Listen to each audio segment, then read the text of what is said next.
여러분 오늘 아침에 눈이 오는 거 보셨습니까? 네. 내일이 성탄절인데요. 먼저 당겨서 인사를 좀 해보겠습니다. 옆에 분과 인사하겠습니다. 메리 크리스마스 서로 인사하겠습니다.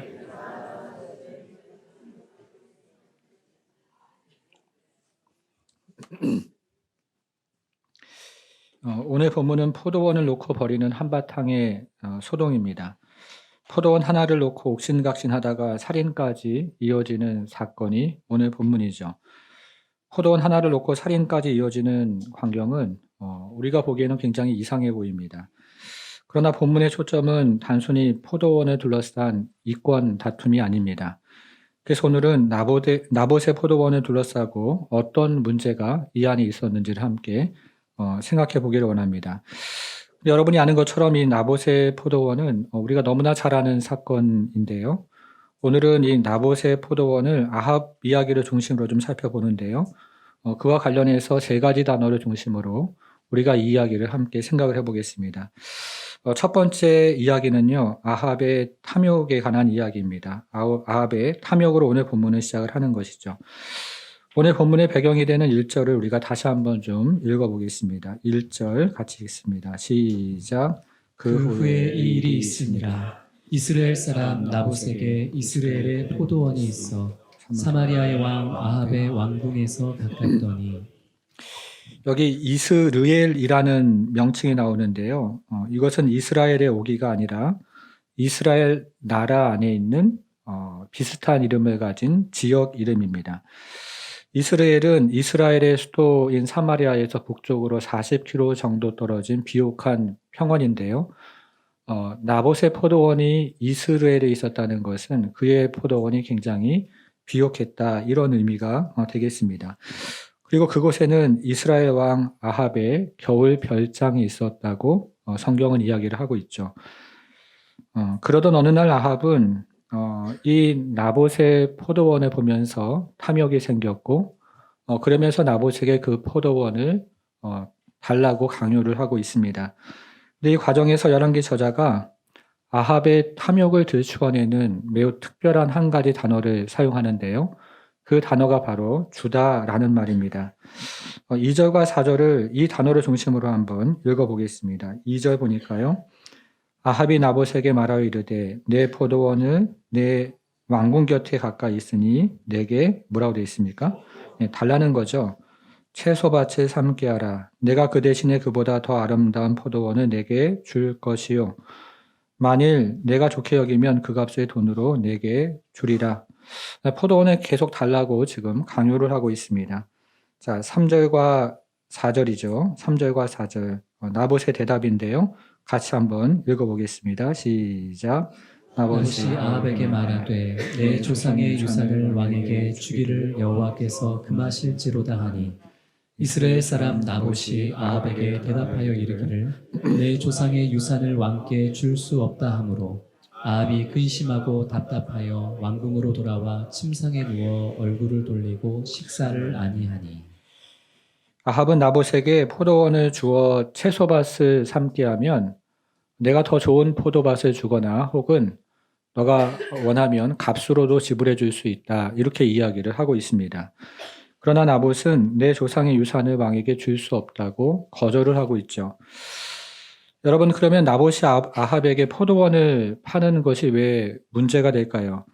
아합이 지금 공짜로 빼앗는 것이 아니고요. 더 좋은 포도밭을 주거나 혹은 그에 해당하는 값을 지불하겠다고 이야기를 하고 있는데, 이것이 도대체 왜 문제가 되는 것일까요? 아합은 자신의 왕궁 가까이에 있는 나봇의 포도원을 사서 자신과 가족들을 위한 채소 밭으로 만들기를 원했습니다.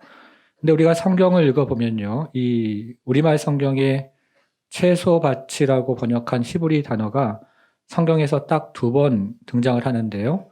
하나는 오늘 본문에 등장을 하고, 하나는 모세가 애굽 땅과 가나안 땅을 비교하는 신명기에 등장을 합니다. 화면으로 같이 한번 읽어보겠습니다. 같이 한번 읽어볼게요. 시작.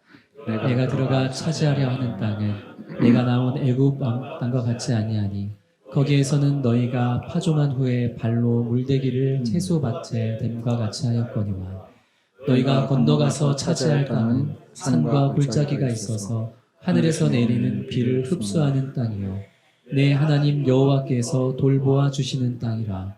연초부터 연말까지 내 하나님 여호와의 눈이 항상 그 위에 있느니라. 여러분 화면을 한번 보셔요. 모세는 지금 애굽 땅을 무엇으로 비유를 하고 있습니까? 채소밭으로 비유를 하고 있죠. 이 채소밭은 인간의 돌봄이 필요한 땅입니다. 그러나 성경은 가나안 땅을 종종 포도밭에, 포도원에 비유를 하고 있는데요. 이 포도원은 지금 모세가 이야기하는 것처럼 하나님께서 직접 돌봐주시는 땅입니다. 이렇게 생각을 하면 아합이 포도원을 채소밭으로 바꾸려는 시도는 이스라엘 땅을 애굽처럼 바꾸려고 하는 상징 혹은 하나님 나라를 이교도의 나라로 바꾸려고 하는 욕망이라고 생각할 수가 있습니다. 여러분, 그러나 이스라엘 땅은 다른 사람에게 양도할 수 없는 것이 하나님의 법이죠. 자, 그 다음 보시면요. 레위기 말씀인데요. 레위기 말씀에 이런 말씀이 있습니다. 토지를 영구히 팔지 말 것은 토지는 다 내 것임이니라. 하나님 거라는 거죠. 당시 이스라엘 토지는 매우 독특한 제도를 가지고 있었습니다. 이스라엘의 토지는 하나님의 것이고 하나님께서 각 지파와 가문에게 주신 그 토지는 다른 사람에게 사거나 팔 수 없는 하나님의 토지였다는 겁니다. 심지어 왕이라도 땅을 사고 팔 수가 없고 다른 사람의 땅을 빼앗을 수가 없는 것이 이스라엘의 토지법이었습니다. 여러분, 그러니까 나봇은요, 지금 토지를 언약의 대상으로 생각을 하고 있는 것이고요. 반면에 아합은 토지를 단순히 매매의 대상으로 세상 나라들, 이방 나라들처럼 생각을 하고 있다는 뜻입니다. 여러분, 그러면 아합은 이스라엘의 법을, 토지법을 몰랐겠습니까? 이스라엘 왕이 이스라엘 법을 모를 리는 없습니다. 그래서 아합은 나봇의 포도원을 강제로 빼앗지는 못하는데요. 그래서 집에 들어와서 왕궁의 침대에 가서 단식을 하면서 꽁꽁 알아놓으면서 이불을 뒤집어 쓰고 있는 모습을 그 다음에 살펴보게 됩니다. 자기 욕망을 충족시키지 못해서 어쩔 수 없는 인간의 그 욕망 덩어리와 같은 모습을 우리는 아합을 통해서 보게 되는 것입니다. 그것이 첫 번째 이야기입니다. 두 번째 이야기는요, 아합의 범죄에 관한 이야기입니다. 아합의 범죄에 관한 이야기인데요. 이처럼 아합이 깊은 상심에 빠져서 침상에 누워있을 때 아합의 아내 이세벨이 이제 아합이 있는 그 방으로 들어옵니다. 그리고 이세벨은 자초지종을 듣고 내가 당신을 위해서 나봇의 포도원을 빼앗아 줄 테니 걱정하지 말라. 이렇게 이야기를 하죠. 그리고 아합의 묵인하에 흉계를 꾸미기 시작합니다. 열왕기 저자가 이 과정에서 아합과 이세벨의 흉기를 드러내는 특별한 단어가 두 번째 단어죠. 이 두 번째 단어가 있는데요. 이 두 번째 단어는 보내다 하는 말을 가지고 아합과 이세벨의 죄악을 표현하고 있습니다. 자, 이번에는 보내다는 말을 중심으로 한번 읽어보겠습니다. 여러분 8절을 한번 볼게요. 같이 좀 읽어보겠습니다. 시작. 아합의 이름으로 편지들을 쓰고 그 인을 치고 봉하여 그의 성읍에서 나봇과 함께 사는 장로와 귀족들에게 보내니. 자, 맨 마지막에 뭐라고 되어 있죠? 보내다 이렇게 되어 있죠. 이세벨은 먼저 아합의 이름으로 여러 통의 편지를 쓰고 왕의 도장을 찍어서 그 편지를 봉인한 후에 그 편지를 나봇이 사는 성읍의 귀족들과 장로들에게 보냅니다. 근데 그 편지 내용이 그 다음에 쭉 기록이 되어 있는데요. 먼저 금식을 선포하고 백성들을 모으라 이렇게 되어 있고요. 그 다음에는 나봇을 백성 가운데 높이 앉힌 후에 불량자 2명으로 하여금 나봇이 하나님과 왕을 저주했다는 거짓 누명을 씌우라고 되어 있습니다. 그런 다음에 나봇을 마을 바깥으로 끌어내어서 돌로 쳐서 죽이라고 되어 있습니다. 이것이 8절부터 10절에 나오는 이세벨이 보낸 편지의 내용입니다. 여러분, 그러면 이 일이 어떻게 진행이 될까요? 자, 11절 한번 보겠습니다. 11절. 그의 성읍 사람 곧 그의 성읍에 사는 장로와 귀족들이 이세벨의 지시 곧 그가 자기들에게 뭐라고 되어 있어요? 네. 보낸 편지에 쓴 대로 하여 이세벨의 편지대로 그 성읍의 장로들과 귀족들은 금식을 선포해서 백성을 모은 다음에 나봇을 백성 가운데 높이 앉힌 후에 불량자 2명으로 하여금 나봇이 하나님과 왕을 저주했다는 신성 모독의 죄를 뒤집어 씌웁니다. 그런 다음에 나봇을 마을 바깥으로 끌고 나가서 돌로 쳐 죽입니다. 이것이 11절부터 13절에 나오는 그 성읍 사람들의 실행인 것이죠. 여러분, 그런데 8절부터 10절에 나오는 이세벨의 지시와요. 그리고 그 다음에 11절부터 13절에 나오는 그 성읍 사람들의 실행이요. 똑같은 단어로 반복되고 있다는 것이 매우 특이합니다. 만일에 제가 열왕기 저자라면요. 이세벨의 지시 상황을 자세하게 기록한 다음에 나봇이 살고 있는 그 성읍 사람들이 그대로 실행하였더라. 이렇게 한 줄로 요약을 할 텐데 이세벨의 지시 상황과 나봇이 사는 성읍 사람들의 실행을 똑같은 단어로 반복하고 있다는 것이 매우 특별합니다. 한번 보겠습니다. 구절을 한번 볼게요.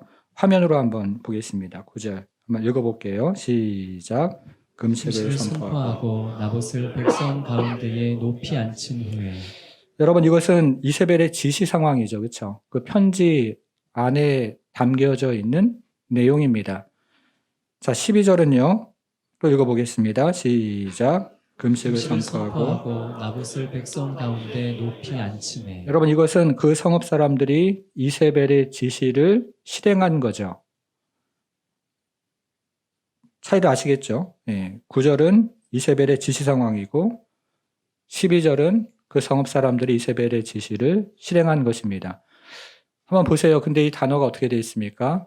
약간의 차이가 있죠. 우리말 성경은 약간의 차이가 있는데요. 자, 이것을 히브리 성경으로 한번 보겠습니다. 9절 음역을 이제 번역해서 음역을 한 건데요. 그래도 같이 한번 좀 읽어보겠습니다. 시작. 카레우 좀 에우시브 에트나봇 베로샤. 자, 12절 볼게요. 카레시 좀 베오시브 에트나봇 베로샤. 여러분 어떻습니까? 9절과 12절이 똑같죠? 토시 하나 틀리지 않고 똑같이 되어 있습니다. 원래는 이렇게 되어야 합니다. 그 다음 슬라이드를 보시면요. 단어 하나가 바뀌어야 되는데요. 12절은 과거형으로 되어 있어야 합니다. 9절은 지금 편지를 쓰고 있으니까요. 현재 시제로 되어야 하고요. 12절은 이미 나봇을 죽인 후니까 과거형으로 되어야 하는 것이죠. 그러나 히브리 성경은 이 저자의 의도에 따라서 똑같은 단어로 지금 기록이 되어 있다는 것입니다. 여러분, 그럼 한번 생각을 한번 해보겠습니다. 9절과 12절이 똑같은 단어로 기록이 되어 있는 이유가 무엇일까요? 다시 한번 좀 여쭤볼게요. 이세벨의 지시와 성읍 사람들의 실행이 토시 하나 틀리지 않고 똑같은 단어로 기록이 되어 있는 이유가 있지 않겠습니까? 자, 그 이유는 성읍 사람들이 이세벨의 지시를 그대로 이행했다 하는 것을 오늘 열왕기 저자는 강조를 하고 있다는 것이죠. 성읍 사람들이 이세벨의 지시를요, 토시 하나 틀리지 않고 그대로 실행하고 있음을 열왕기 저자는 심주어 강조를 하고 있는 것입니다. 어느 날 나봇이 사는 성읍에 금식이 선포되고 사람들이 모여들었습니다. 가만히 보니까 나봇이라는 선량한 인물이 피고석에 지금 앉아 있습니다. 근데 그 성읍 사람들은요, 나봇이 절대로 죄인이 아니라는 사실을 누구나 다 알고 있습니다. 그럼에도 불구하고 이의를 제기하는 사람이 아무도 없습니다.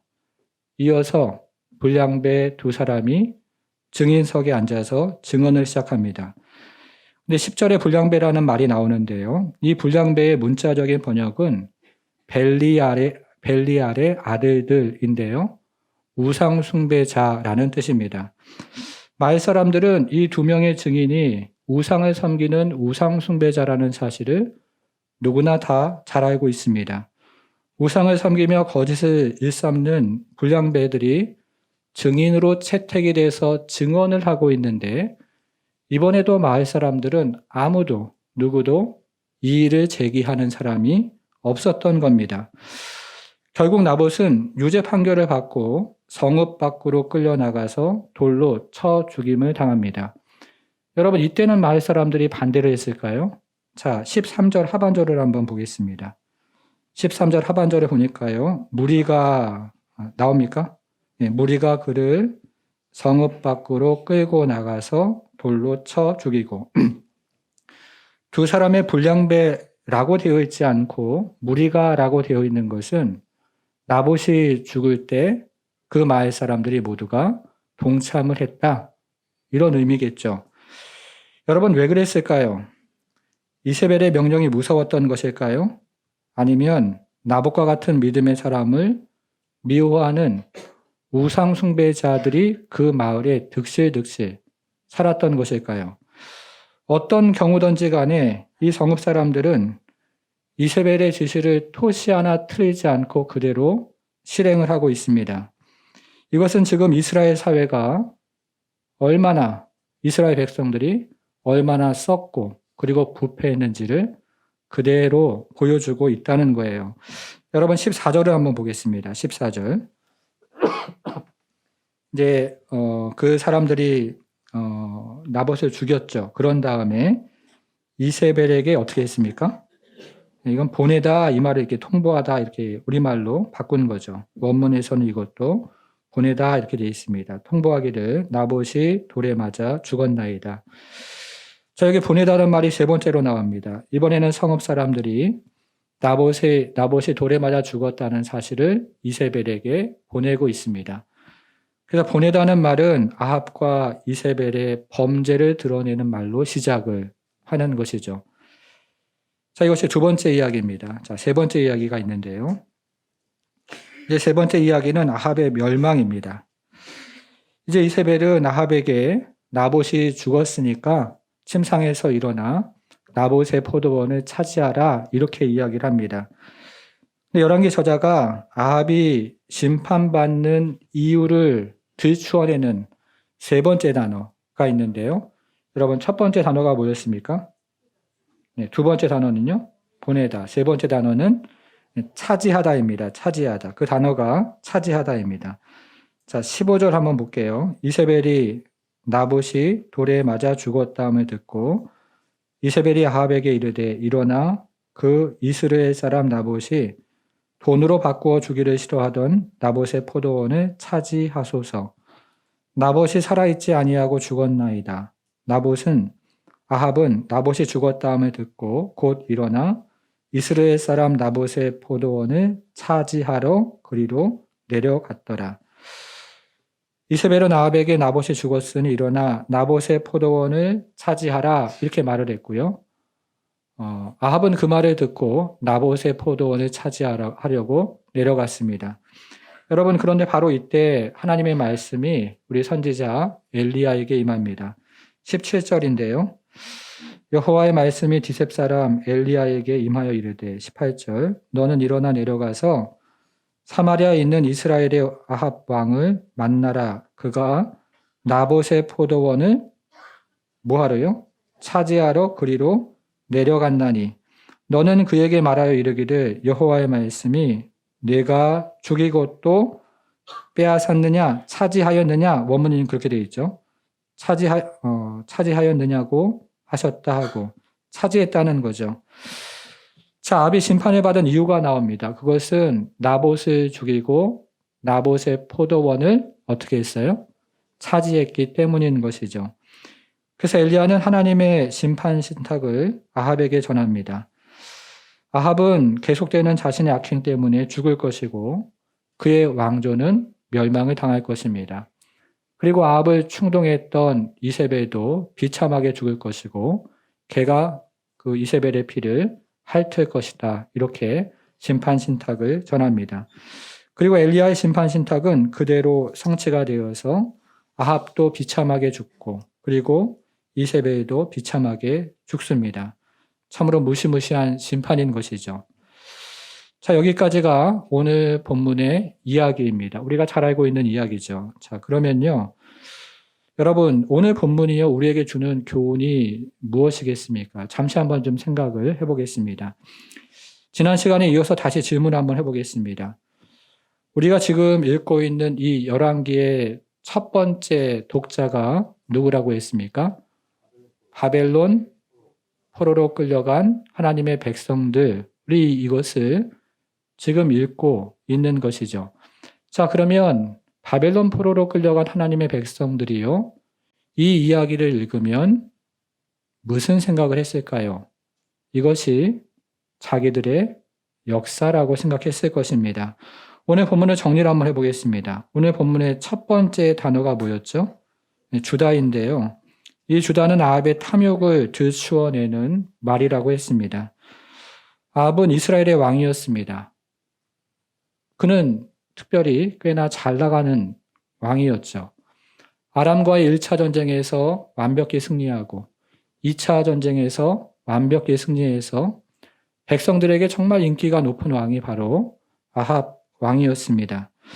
그리고 다음 장을 우리가 읽어보면 그의 궁궐이 있는데요. 이 궁궐이 상하궁으로 되어 있다라고 되어 있는데요. 굉장히 아름답고 호화로운 집에서 살았습니다. 그에게는 별궁까지 있었습니다. 여러분, 그렇다면 아합에게 부족한 것이 지금 있습니까? 없죠. 그런데도 아합은 별궁 근처에 있는 나봇의 포도원을 탐하고 있습니다. 포도원은요, 당시에 일반 백성들의 생계용입니다. 채소밭은요, 취미 삼아 하는 주말 농장입니다. 주말 농장을 위해서 생계용 포도원을 지금 빼앗고 있는 것이죠. 여러분, 그런데 이것이 지금 누구의 탐욕을 이야기하는 것입니까? 아합의 탐욕이면서 동시에 이스라엘의 탐욕을 이야기하고 있는 것이죠. 하나님은 이스라엘로 하여금 정말 부족함이 없도록 그들을 땅으로 인도하시고 또 그들을 축복하셔서 잘 먹고 살 수 있도록 은혜를 베풀어 주셨습니다. 근데 이스라엘이 어떻게 합니까? 더 풍요로운 경제 생활을 위해서 바알을 섬기고 아세라를 섬깁니다. 더 다양한 취미 생활을 하기 위해서 가난한 사람의 것들을 착취를 합니다. 아합의 탐욕이 바로 지금 바벨론 포로로 끌려간 이스라엘 백성들의 탐욕이었던 것이죠. 자, 오늘 본문에 두 번째 단어가 있습니다. 보내다인데요. 여러분, 이 보내다는 말이 보내다라는 말이요, 우리가 지난주에 살펴본 열왕기상 20장에도 사용이 되었던 것을 기억하십니까? 우리가 지난주에 살펴본 열왕기상 20장에서 어떤 의미로 사용이 되었는지 다시 한번 좀 기억을 해보겠습니다. 아합은 경제적인 성공을 위해서 하나님의 법인 헤렘법을 어기고 아람의 베나닷 왕을 본국으로 보냈습니다. 그게 34절이었나요? 34절에 노으리라 놓았더라 이게 이제 보내다 이런 말이라고 설명을 드렸습니다. 여러분, 마찬가지로 오늘 본문에서 이세벨은 나봇의 포도원을 빼앗기 위해서 왕의 편지를 나봇이 살고 있는 성읍 사람들에게 보냈습니다. 같은 단어가 여기서 사용이 되고 있습니다. 근데 이 보내다는 말은 오늘 본문에서 모두 3번 사용이 됐습니다. 기억을 한번 해볼게요. 첫째는 이세벨이 왕의 편지를 지금 그 성읍의 장로들과 귀족들에게 보냈죠. 자, 두 번째는요, 그 성읍의 장로들과 귀족들이 이세벨이 보낸 편지대로 나봇을 죽였습니다.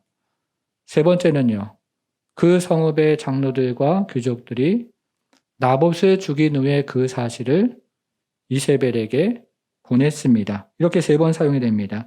다시 확인을 한번 해보겠습니다. 여러분, 20장에서요, 경제적인 이윤을 위해서 아람 왕을 보낸 사람이 누구예요?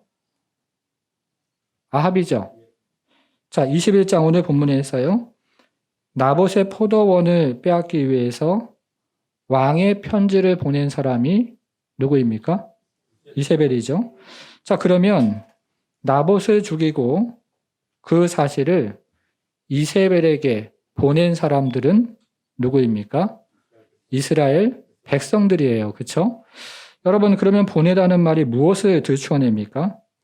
이스라엘의 왕의 범죄를 들추어낼 뿐만 아니라 이스라엘 왕의 범죄에 모든 이스라엘 백성들이 동참을 했다, 가담을 했다라는 사실을 지금 들추어내고 있는 것이죠.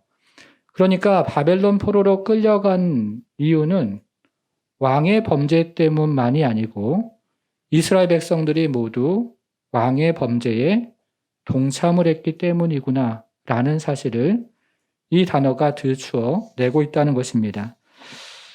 자, 오늘 본문의 세 번째 단어 차지하다인데요. 이 차지하다는 아합이 심판을 받는 원인이 됩니다. 그런데 이 차지하다는 것은요, 겉으로 드러나는 현상이고요. 그 이면에는 뿌리가 되는 죄악이 있어요. 그거를 25절, 26절에서 밝히고 있는데요. 여러분 25절, 26절로 한번 가보시겠습니다. 25절, 26절이 특별한 것은요. 24절까지는요. 아합이 하나님께서 받은 엘리야가 하나님께서 받은 아합에 대한 심판 신탁을 전하는 내용입니다. 25절, 26절은 지금 엘리야가 아합에 대한 심판 신탁을 전하는 내용이 아니고요. 25절, 26절은 열왕기 저자가 아합의 죄를 두 절로 요약했다는 점에서 25절과 26절은 좀 다소 독특하고 특별합니다. 먼저 25절을 한번 읽어보겠습니다. 25절 시작. 예로부터 아합과 같이 그 자신을 팔아 여호와 앞에서 악을 행한 자가 없음은 그를 그의 아내 이세벨이 충동하였습니다. 여러분 이것은 지금 아합이 이세벨의 충동을 받아서 자신을 팔아 자신의 힘과 권력을 팔아서 나봇의 포도원을 차지한 것에 대해서 이야기하고 있는 구절입니다. 됐죠? 자, 이어지는 26절 또 한 구절 읽어보겠습니다. 읽어볼게요. 시작.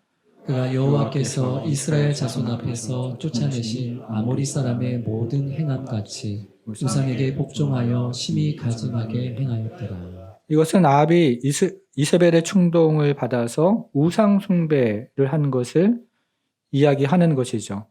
아합의 죄는 요약을 하면 두 가지인데요. 나봇의 포도원을 차지하는 사회적인 악과 그리고 그 다음에 나오는 26절 우상 숭배의 악입니다. 여러분 그럼 이 두 가지가 어떻게 연결이 되어 있다는 거죠? 이 둘 사이에 굉장히 긴밀한 연결이 있는데 사회적인 불의의 뿌리가 뭐라는 거예요? 우상 숭배라는 거죠. 사회적인 불의는 더 근본적인 뿌리가 있는데요. 그것이 바로 우상 숭배다라고 열왕기 기자는 고발을 하고 있는 것입니다. 자, 이스라엘 백성들이 왜 바벨론 포로로 끌려갔을까요? 사회적인 불의, 그리고 그 뿌리가 되는 우상 숭배 때문에 바벨론 포로로 끌려간 것입니다. 여러분, 그래서 아합의 탐욕과 아합의 범죄와 아합의 멸망은 곧 이스라엘의 탐욕과 이스라엘의 범죄와 이스라엘의 멸망을 밝히고 있는 것입니다. 이런 이야기가 있습니다. 거대한 폭포와 연결된 강에 얼음덩어리 하나가 둥둥 떠내려가고 있습니다. 그런데 얼음덩어리 위에 한 마리의 양이 죽어서 얼어 있습니다. 이것을 하늘에서 본 독수리가 쾌재를 부르면서 하늘에서 내려와서 그 날카로운 발톱을 얼음에 깊숙이 박고 양을 맛있게 뜯어먹기를 시작했습니다. 이제 폭폭 소리가 점점 가까이 들려옵니다. 그러나 양고기를 먹는데 정신이 팔린 이 독수리는 조금만을 더 외치면서 시간을 끌고 있습니다. 그리고 폭포에 이제 다가와서 할 수 없이 날개를 펴고 하늘로 올라가려고 하는데요. 발톱이 얼음에 너무나 깊숙이 박혀서 올라갈 수가 없습니다. 결국 독수리는 양의 시체와 함께 꼼짝없이 폭포에 휩쓸려 죽고 마는 것이죠. 여러분, 이것이 바로 아합의 탐욕이고 이스라엘의 탐욕입니다. 그리고 이것이 바로 저와 여러분의 인생을 또 본질을 이야기하는 것입니다. 여러분, 그런데 오늘 본문은요, 여기서 끝이 나지가 않습니다. 27절로 한번 가볼게요. 27절. 아합이 이 모든 말씀을 들을 때에 이렇게 되어 있죠. 엘리야의 심판 말씀을 들을 때에 이런 의미죠. 아합이 이 모든 말씀을 들을 때에 그의 옷을 찢고 굵은 배로 몸을 동이고 금식하고 굵은 배에 누우며 또 풀이 죽어 다니더라. 여러분 한번 생각을 해보세요. 이건 아합이 지금 진짜 회개를 했다는 말이에요? 아니면 회개하는 척 했다는 말일까요? 네, 잘 모르겠어요. 그러나 제 자신을 비추어 보면 저를 생각해 보면요. 이거는 회개하는 척. 우리가 자주 그러잖아요. 회개하는 척 하는 것입니다. 실제로 다음 장 22장을 보면 아합이 하나님 말씀을 어기고 전쟁터에 나갔다가 죽임을 당하거든요. 그렇게 생각해 보면 이거는 지금 회개하는 척 하고 있는 겁니다. 근데 하나님이 이것을 보시고 굉장히 놀라운 말씀을 해 주세요. 29절을 한번 볼게요. 아합이 내 앞에서 겸비함을 내가 보느냐? 그가 내 앞에서 겸비함으로 내가 재앙을 저의 시대에는 내리지 아니하고 그 아들의 시대에야 그의 집에 재앙을 내리려 하였더라. 지금 이거 누구에게 하는 말입니까? 엘리야에게 하는 말이죠. 하나님께서요. 아합이 내 앞에서 겸비함을 보았느냐? 여러분 이게 질문입니까? 감탄입니까? 감탄이죠. 이거는 질문이 아니고 감탄입니다. 전능하신 하나님이 엘리야의 옆구리를 꾹 찌르면서 아합이 겸비함을 보았느냐고 감탄을 하고 계십니다. 여러분, 하나님은 아합이 회개하는 척 하는 것을 과연 모르셨을까요? 저는 아들이 둘인데요. 첫째 아이는 어렸을 때요. 고집을 하도 부려가지고 저한테 맴매를 굉장히 많이 맞았습니다. 근데 이 녀석이 매 맞기 싫어서 아빠 잘못했어요. 다시는 안 그럴게요. 라고 이야기를 할 때가 있습니다. 그럼 저는 알죠. 이 녀석이 다음에 똑같은 잘못을 할 줄을 아빠는 너무나 잘 알고 있죠. 그러나 그럼에도 불구하고 부모는 아이가 그렇게 이야기를 하면 그 아이를 받아주게 되어 있습니다. 그것이 일시적인 회개인 줄 알면서도 그 순간에 그 회개를 받아주는 것이죠. 여러분 그렇지 않습니까? 여러분나 저나 지금까지 수많은 회개를 해왔지만 그 회개를 한 이후에 그 짓을, 그 일을, 그 죄를 반복하지 않고 있습니까? 그리고 저는 저희 자녀를 기르면서 그렇게 이야기했을 때요. 아내에게 이야기하죠. 이 녀석에게 이런 모습이 있어. 이런 말을 다 해. 라고 감탄을 하는 것입니다. 이것이 하나님의 마음입니다. 여러분, 그럼 이제 한번 생각을 해보는 것이죠. 바벨론 포로로 끌려간 이스라엘 백성들이 아합의 회개를 들으면서 어떤 생각을 했을까요? 그들은 탐욕과 범죄로 바벨론 포로로 끌려갔지만 하나님이 여전히 그들을 기억하고 계신다는 그 사실을 깨달았을 것입니다.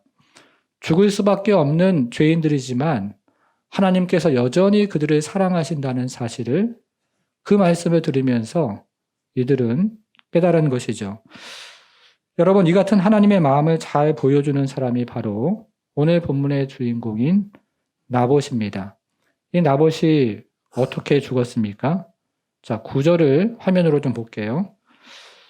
그 편지 사연에 이르기를 금식을 선포하고 나봇을 백성 가운데에 높이 앉힌 후에 라고 되어 있습니다. 자, 이것은 나봇을 정말로 높이기 위해서입니까? 아니면 그를 죽이기 위해서입니까? 죽이기 위해서 높이는 것이죠. 그리고 두 명의 불량배가 나봇이 왕과 하나님을 저주했다는 죄목을 씌워서 그를 죽입니다. 그 나봇은 신성모독으로 죽임을 당했습니다. 자, 여기서 누가 떠오릅니까? 예수님의 모습이 떠오르죠. 예수님은 십자가에 높이 달려 죽으십니다. 자, 화면으로 마태복음 26장을 좀 보겠습니다.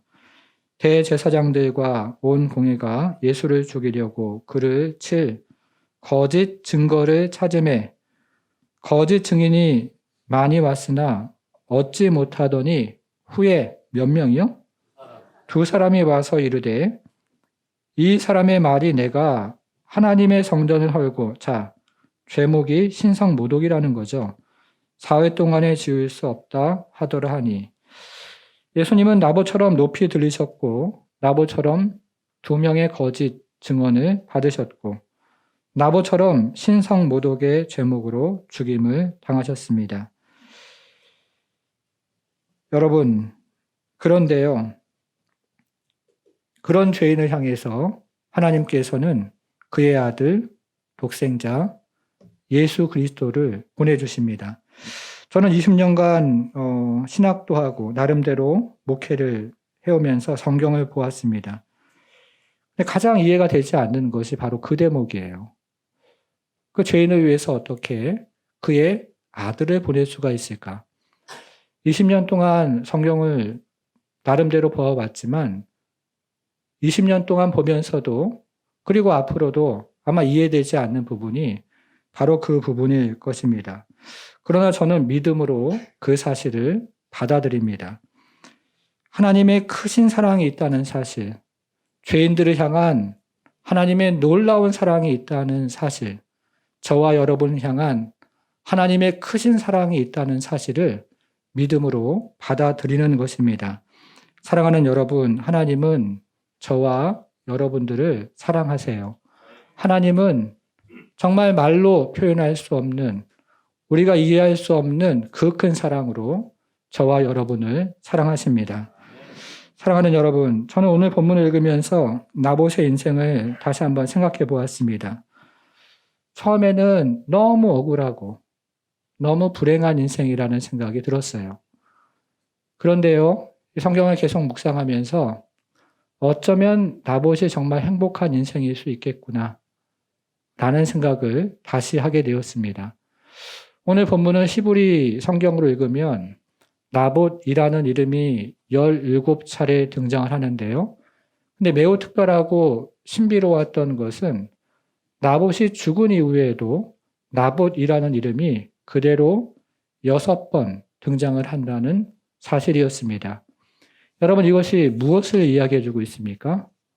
하나님이 나봇을 기억하고 계신다. 하나님이 나봇의 인생을 생생하게 기억하고 계신다는 사실입니다. 여러분, 우리가 인생을 살아가면서 억울한 일 있죠. 그리고 인생을 살아가면서 당하는 고난, 고통이 있죠. 또 인생을 살아가면서 믿음을 지키다가 흘리는 눈물도 있고, 그리고 상처도 있습니다. 마음의 근심도 있고, 걱정도 있고, 그리고 인생을 살아가면서 남들이 알지 못하는 바로 그런 믿음의 흔적들이 있습니다. 그런데요, 우리 하나님은 기억하세요.